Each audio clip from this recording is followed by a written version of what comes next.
Yes, Miss Annie, wala na tayong paligoy-ligoy pa. We are going to have this afternoon isang napakahusay na abogado, walang iba kundi si Attorney Noel Valerio ng MCGI Law Center. Good afternoon, Attorney Noel, and welcome back! Good afternoon po. Ito pong first question po natin, Attorney Noel, ay galing po kay a certain Margarita. Ang sabi po niya, married po ako sa isang foreigner na registered sa Pilipinas. Ang tanong ko po, pwede ko po bang i-apelyido ang baby ko sa akin kahit may acknowledgement ang tatay sa birth certificate? Ang ganda ng tanong. Sige nga, attorney. Okay, nag-asawa ng foreigner. Yes. Tapos in-acknowledge ang baby, pero pwede ba daw na sa apelyido ng babae, ayaw niyang gamitin yung apelyido nung kanyang asawang foreigner dun sa kanyang baby? Pwede ba daw po yun? Hindi ho po pwede kasi married ho siya eh. Kung single sana, kung hindi sila kasal, po pwede.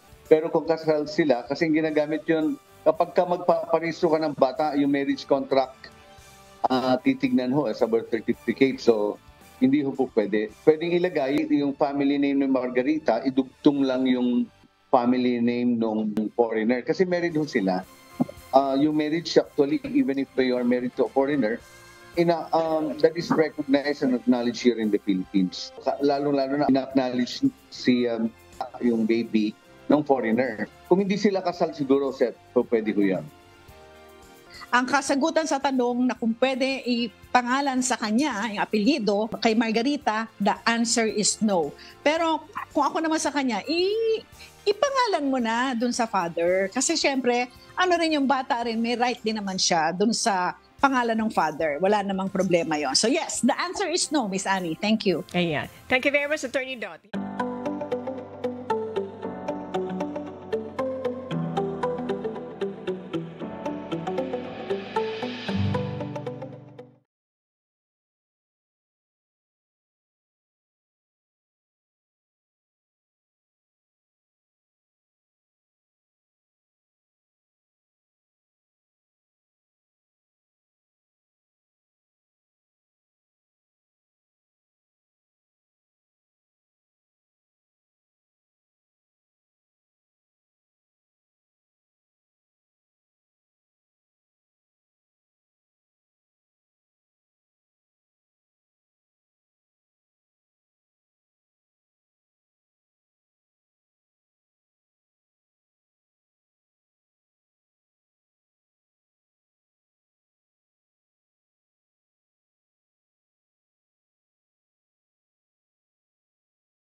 Dot.